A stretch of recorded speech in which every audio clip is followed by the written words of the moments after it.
Hello and welcome to the Armenian News Network Groong. Today we're talking with Dr. Ehsan Movahedian about the evolving geopolitics in the South Caucasus from the perspective of Iran. Hello, Dr. Movahedian, and welcome to our show again. And we're also sending you wishes for a peaceful Ramadan to you and all your friends who are observing. I believe the proper greeting is Mah Mubarak Ramazan Mubarak Rad. Hello to you and all of the people who are watching us or listening to us, and thanks for congratulations for Ramadan, and I hope that it brings peace and stability in our region as soon as possible. Thank you. Yes, absolutely. Ehsan, we last spoke in October 2023, and it feels like years given how quick the geopolitical situation is changing. We have a lot of questions for you about the Iranian Armenian agenda, but before that, let's ask you quickly about the recent parliamentary elections in Iran. On March 1st, 2024, Iran held parliamentary elections. The turnout of these elections was 41%. And based on our understanding, this indicates that many of the seats in the Majlis will go to a second round of voting scheduled in May. Additionally, we understand, though, that many of the seats were won. Essentially, the conservative candidates received a very strong showing. So can you tell us what regional and global actors should expect from the outcome of these elections? For instance, is it possible that the leadership of Iran might change as a result of these elections, or any foreign policy implications?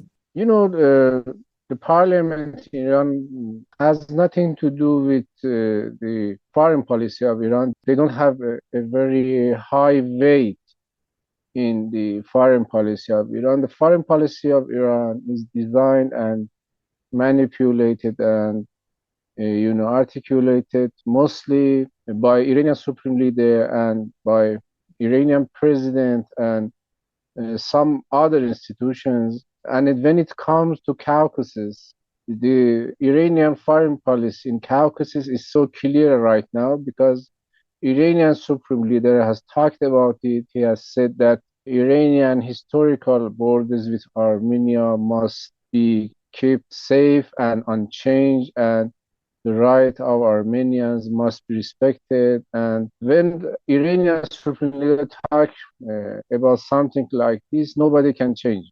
It's absolute and it's definite. So when it comes to Caucasus, Iranian parliament honestly has no influence because everything has, designed before. About Iranian internal politics, there has been some conservative parties, and right now some other conservative parties has won the election. So I don't think that we have to see any kind of deep changes in Iranian foreign policy or Iranian internal policy. There are some battles or debates between different political conservative parties, but I think that it is somehow the continuation of the last internal politics and also as well as foreign policy that we had in recent years. So it's not a deep change in Iranian politics because of that election.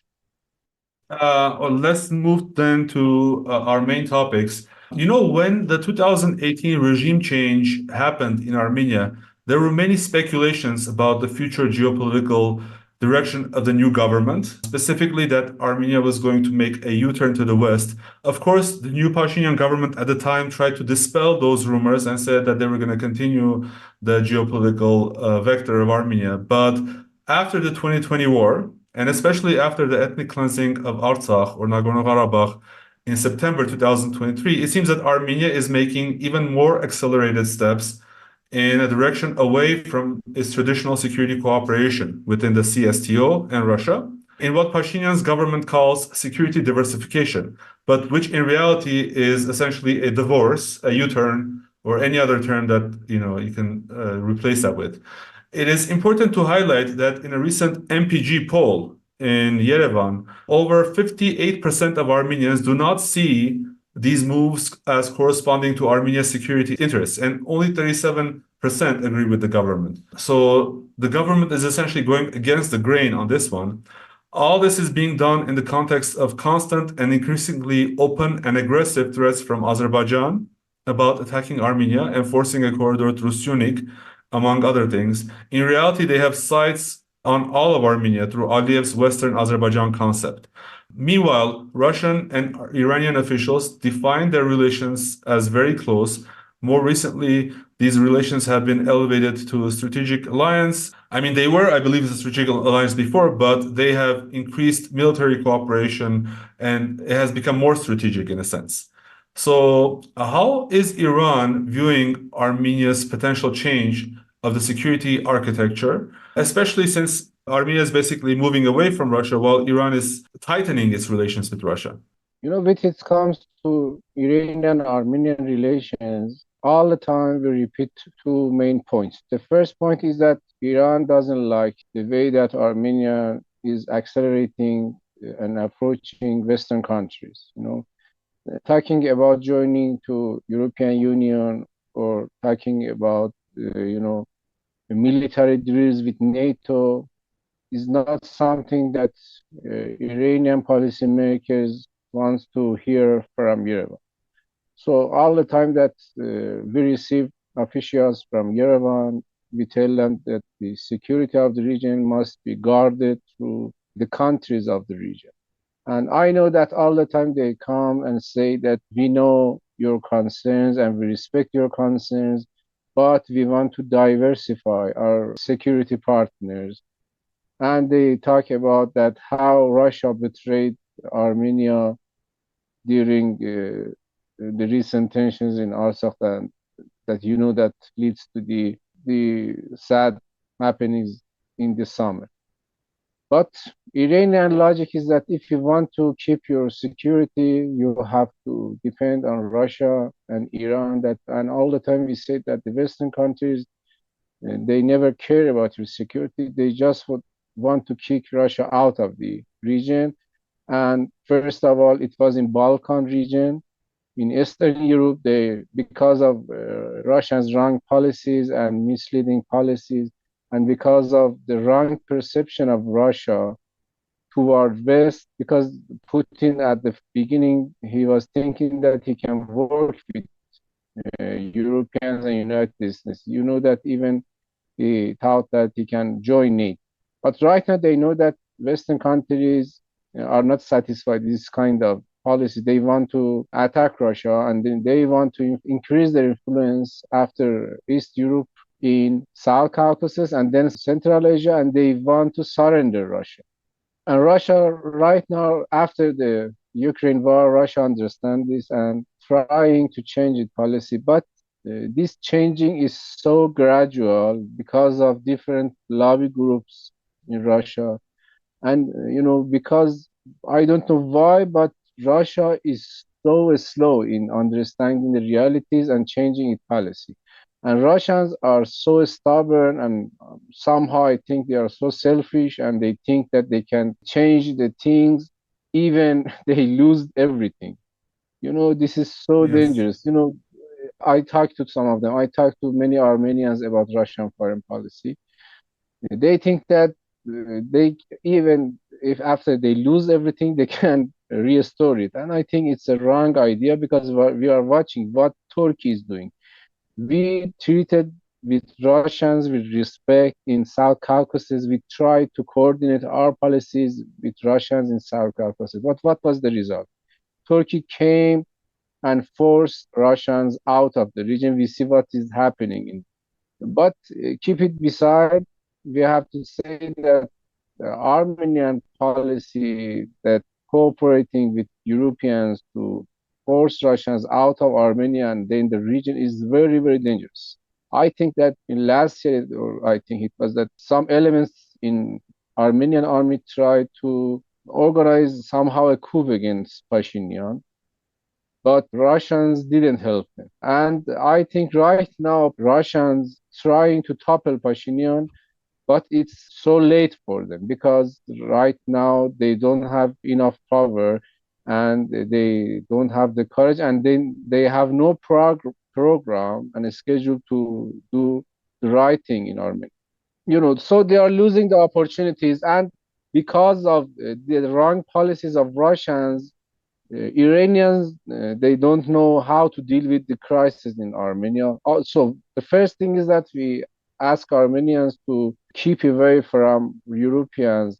It's the right of Armenia to keep good relation with every country, but I'm not sure that whether France or other Western countries want to keep the borders of Armenia. They want to send Russians out. And the second thing that all the time we say to Armenian government that they must increase their relations with Iran beyond the economy or beyond the trade. And we need more security corporations. We need to launch joint military maneuver together, and this is something that all the time they avoid. I think if we do these things, we don't think it's a good idea that we limit our cooperation to purchasing weapons by Armenia. We have to increase. I guarantee to you that if Armenia accept that start a military maneuver with Iran, many things will change in the mind of Aliyev, in the mind of Turkey, in the mind of Europeans, in the mind of Israel.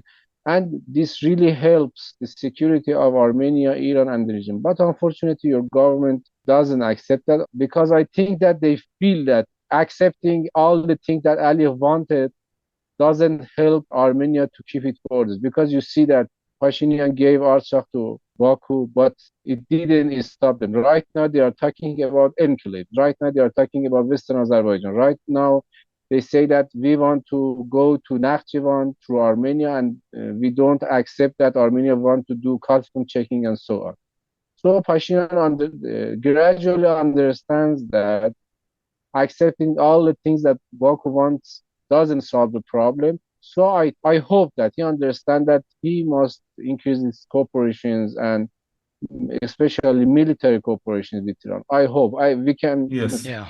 We were actually just talking to former Armenian ambassador Syunik Aghajanyan, who strongly believes that all of these moves are engineered to constrict Iran. And essentially, the so-called Zangezur corridor and the war in Artsakh were part of all of these, were part of the Western moves to threaten Iran. And from that perspective, if someone looks at it from that perspective, many things that are happening make sense. They become because very any other rational. way, any other way, it doesn't make sense. But I would counter what you said, Ehsan, with another challenge, because I don't know if just having Armenia on your side will be sufficient.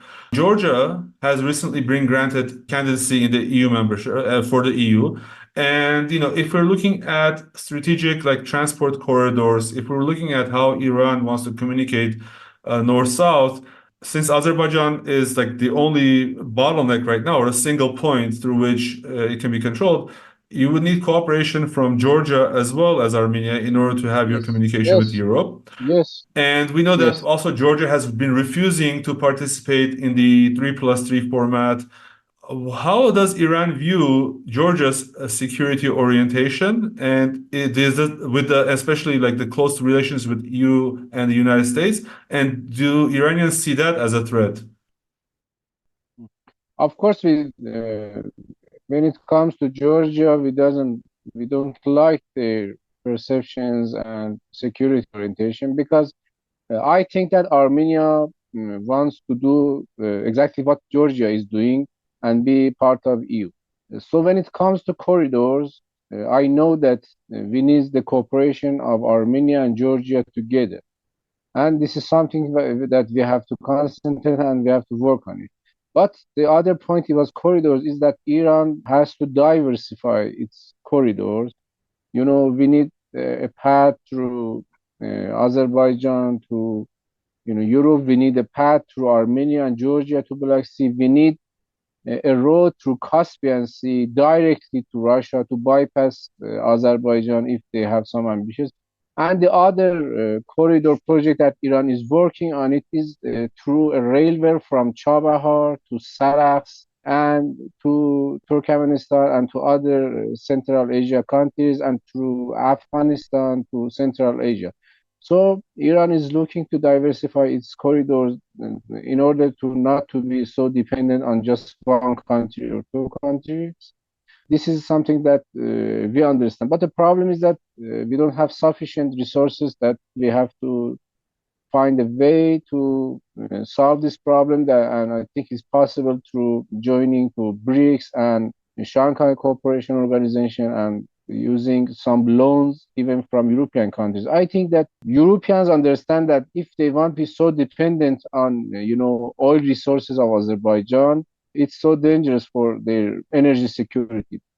I think through working with Armenia and Georgia, we can convince them that use the energy resources of Iran, and this is something that we have to concentrate on.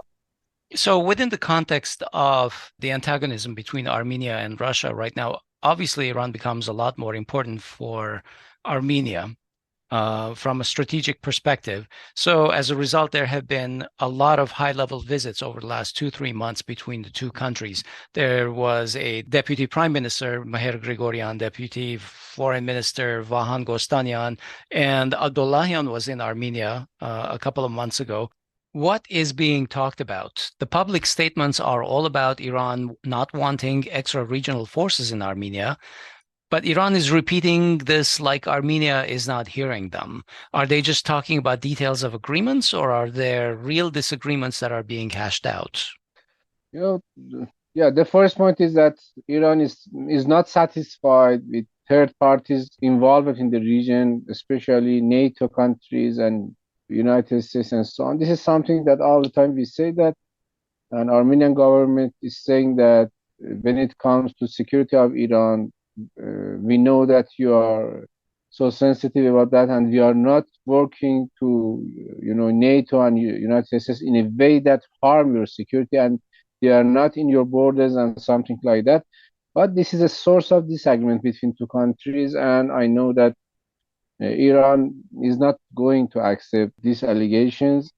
I don't know what is going to happen in near future, but I know that Iran is not satisfied with that. But the other point is that Iran is saying all the time that we want to protect Armenian borders, and I know that two countries are working together to find ways to keep Armenia safe and support the territorial integrity of Armenia, but I don't have details, of course. This is something that is not talked about in public, and I think that Iranian governments warn their Armenian policy makers and politicians about the latest developments in the region, about what Baku is going to do to harm them, and the other, any points that relates to security of the region. But of course, that I'm sure that they are working together. There are a lot of cooperation on these things, but of course, I'm sure that it's not something that they want to talk about in public media. Yeah. Why is Iran concerned about an observer mission by the EU in Armenia? We're not talking about a military contingent. We're talking about people with binoculars. Because it was some news in media that they give information that they gather to Baku and to other countries. Iran is worried that they gave their information to Israelis, to NATO countries, to United States, and we are not sure that they are conventional guys or they have weapons, and we don't know what they are doing there. Mm-hmm. After the 2020 war, we have Israelis on our borders and we have separatists on our border. So we cannot tolerate that even in Armenia, there are so-called observers that we don't know what they are really doing. And we don't know that they don't care about the security of Armenia, and Russians think that they are spies. Yeah, we also think that they are spies because we know that they don't care at all to the territorial integrity of our. In fact, we generally see that they are always in the wrong place when there's any kind of a skirmish or an attack or something.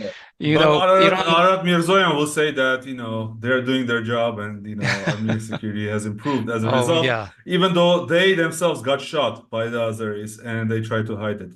Iran has actually proposed stationing its own monitors to replace those EU monitors on Armenia's borders. This brings us to the topic of red lines and what Iran will tolerate. Obviously, so far it looks like the EU monitors have been tolerated, right? No actions have been taken by Iran. What is going to be a red line where Iran suddenly takes actions? Is it going to be French radars? deployed in Armenia? Is it going to be Indian military supplies? Is it going to be an Azeri excursion or an invasion? There's already Azeri invasion inside Armenia right now. What are your thoughts about these red lines that Iran has many times asserted?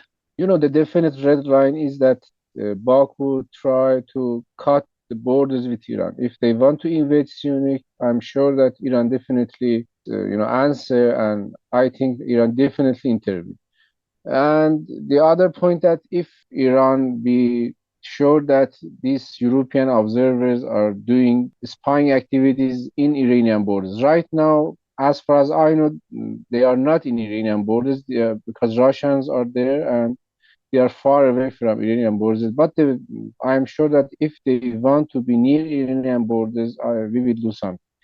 But the main point is the Syunik. I'm sure that if Baku government want to invade Syunik, Iran will definitely react. But it depends, the scale of our intervention and the scale of our answers really dependent on the, Armenian government cooperation and Yeah, and their reaction. reaction. Yeah, absolutely.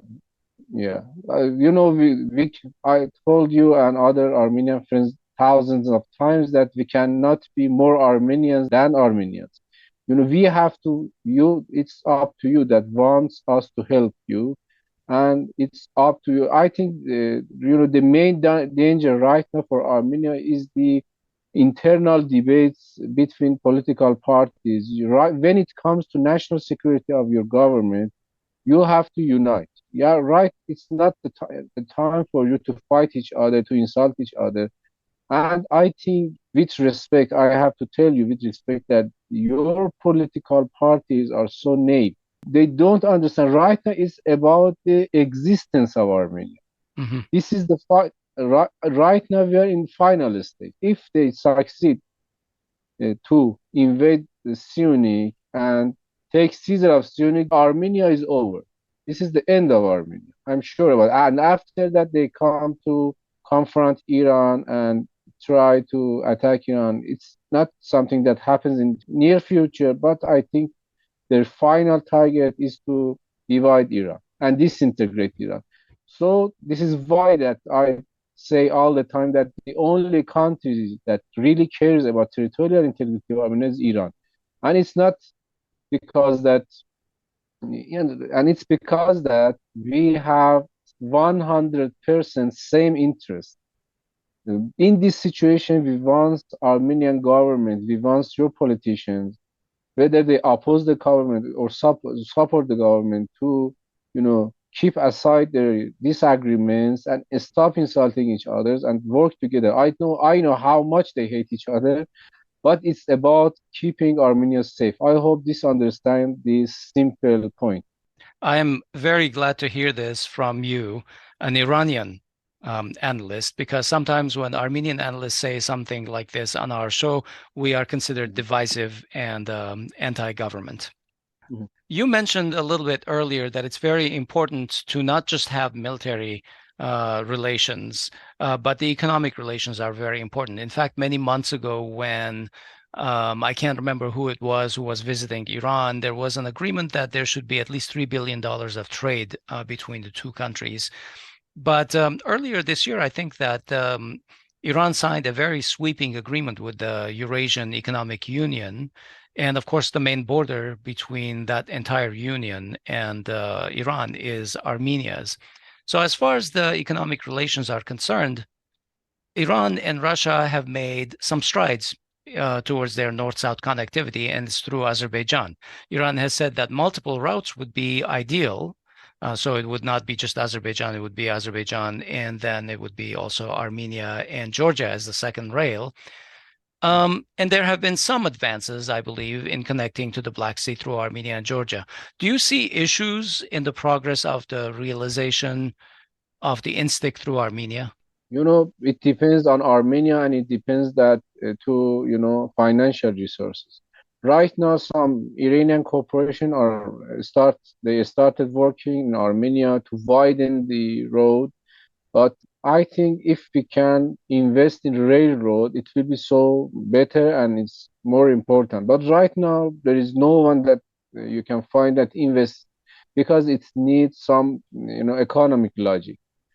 But in this stage, we have to, improve the road, and the more important is the facilities in our, borders. Mhm. Right now, the facilities in Iranian Armenian border are so weak. There are many technical problems in border. I don't want to talk about the detailed things, but because I don't think it's useful. But there is some Iranian cooperation that they are working to improve the facilities in our borders. We have to work on it. And I think the other point is that we have to try to establish some joint economic free zone together, and with the help of Iranian talents. And if you give us enough lands to, start some economic free zone, we can improve our economic relations together. And I think we can, because we are exporting gas to you through the pipeline between two countries, we can also launch some petrochemicals, facilities in Armenia. But this is something that I think that both government, because of their slow bureaucracies, they are not so quick to do these things. The bureaucratic institutions in both countries are so slow, and some of them they don't have a strategic vision about the importance of the relations between two countries. Some governmental institutions in Iran, they don't know how much is important for Iran to improve economic relations with Armenia, because they think that it's a small country with just 3 million population. Why we have to try to improve our economic relation with this country? Because they don't have the vision of about the security. Right. They just think about money.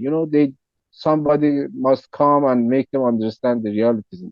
So, Ehsan, from this perspective, I think Iran's consulate was established in Kapan, maybe to try to facilitate the communication between the two countries. Do you think that Yeah. has started making a difference? Of course, it makes a difference, because when we started the consultation, Turkey, Russia, Western countries, NATO, they understood that when we talk about the importance of security of the Syunik region, we are serious about that. And when we do something like this, they understand that we are serious about keeping this territory safe.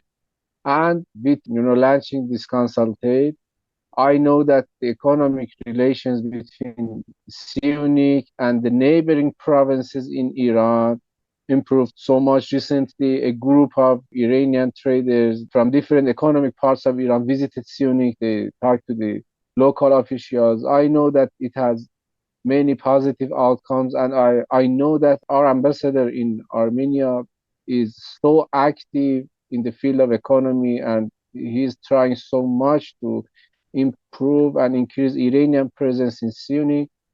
And if your consulate in Tabriz, I know that is going to open sooner or later, and I have heard that the guy that is going to manage your consulate I have heard that he's a positive guy, he's an active guy, and he can change the atmosphere in Hmm. Tabriz and in Azeri regions in favor of Armenians, because some, Panturk elements in these provinces is trying to make a bad atmosphere about Armenia. But I'm sure that these developments is in our favor and change the situation in the favor of Iranian-Armenian relationship. Good. Yeah. Same here. How do you assess the progress that has been made in the north-south connectivity between Iran and Russia? And how do you assess the influence of Azerbaijan on Iran's regional policies once the economy picks up through it? The point is that I think that Baku is cheating. Baku is cheating Russians, because Aliyev is saying to Russians that, okay, I bypass your oil to Europe and I help you bypass sanctions. And Aliyev is so, clever and wise when it comes to cheating Russians.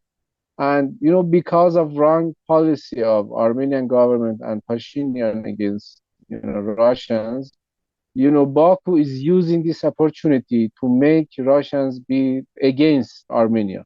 If you review the media of Azerbaijan, all the time they are trying to say that Armenia is against Russia. We are the ones that we are friends to Russians. And, the result is that they think that if they continue this kind of propaganda, when the war between Armenia and Azerbaijan will start, Russians never intervene.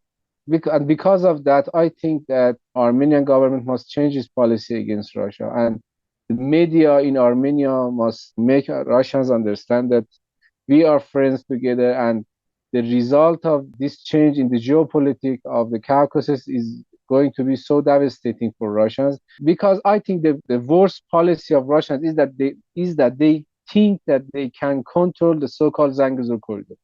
They think that if their corridor will start, they have no problem and they can control it. And it's a wrong idea that Russians has, because Turkey and NATO and Israelis will come, and it will be a very, very bad situation for Russians as well as Iranians. But the problem is the Russians' arrogance, because they think that they know everything and they think that they don't need the help of Iranians. But we need to convince them, to convince Russians, like what we did in Syria, that without our help and without changing their mind, and if they want to continue like this, they lose their interest in Caucasus. But without help of Armenia and without cooperation with Armenia, it's impossible. Hey, Hovik, let's take a pledge break for just a minute and remind our supporters that they can help us. Hey folks, just a brief intermission from our show to ask you to consider supporting Groong a little bit more and on more regular basis on our website, which is podcast.groong.org, podcast.groong.org. There is a link for donations. We have multiple options for you there. If you consider this show worthy of your time, that you listen to us regularly, and we know a lot of people do, then consider also supporting us. And our preferred option is obviously through Patreon, which is recurring and regular, and it helps us to plan a little bit better. There's also Buy Me a Coffee and whatever, but Patreon is our preferred option. And consider supporting us, because we think at least more people need to hear this message. Yep. So become a sustaining member, a sustaining supporter of our group, and go to podcasts.groong.org/donates. Thank you. Ehsan, over the past 2 weeks, the Union of Informed Citizens, which is one of the most powerful and well-financed foreign-supported NGOs or non-governmental organizations in Armenia, has been engaged in overt anti-Iranian propaganda, including social media postings as well as videos. Just in the last week, they put out 2 videos, which, in content are very superficial, in my opinion, but they seem to be like professionally recorded and produced. As a reminder, this NGO is led by Daniel Ioannisian, who seems to enjoy the sponsorship of the current regime in Armenia. The Armenian government has frequently engaged Ioannisian in various projects, the most prominent being the commission to rewrite the Armenian constitution. I don't know what a NGO member has to do with the constitution, but there we have it. So what are the contents of these hit pieces? Well, one of the videos released claims that Iran is not interested in a strong Armenia. And another one tries to make ad hominem attacks or guilt by association attacks, saying that given that Iran is an ally of Hezbollah, then therefore Armenia should not ally itself with Iran. What are your thoughts about the timing and content of this anti-Iranian propaganda? And maybe also, I realize that this is all BS, but also maybe answer the question, is a weak Armenia really in Iran's interest? This is so ridiculous that when a country is engaging with another country and it's in danger of attack of another country, and it's about the fate of a country, some elements in that country that we know that dependent somehow in elements in the government and to George Soros and so on, they try to make the only loyal ally of a country hate. This is a very wrong policy. And I was watching the videos and I was surprised at how much some guys can be stupid in a country. Because, why they think that we don't want a strong Armenia. A weak Armenia, what is the result of a weak Armenia for us? Armenia is the only country that supports Iran and defends Iran against a tyrannic war that's somehow a NATO war. If we lose Armenia because of Baku aggression, the so-called Turan war is going to start its activity. And what is the result? The result is the threat of national security of Iran. They will treat our economic advantages, we will have different kind of threats. So this is nonsense. And if they call Hezbollah organization a terrorist organization, this is also nonsense because they are defending themselves. They are defending the territorial integrity of Lebanon. And we are watching what Israelis are doing in Gaza Strip and they are killing people. And everything is so obvious and so clear. It's so clear that I think it doesn't need for me to describe it and articulate. And this Yes. shows that when we say that some elements in your government are trying to help NATO and the European countries to come in and meddle in Iran and Armenia relations, we are right about that. When we say that these videos show that when we say that Europeans they don't care about territorial integrity and national security of Armenia, we are right. When we say that they just think about kicking Iran and Russia out of Armenia, this kind of videos and this kind of allegations shows that we are right. I hope that your government don't support this kind of elements in Armenia and stop this kind of propaganda because if they want to continue this kind of propaganda, maybe Iranian government revise its policies toward your government.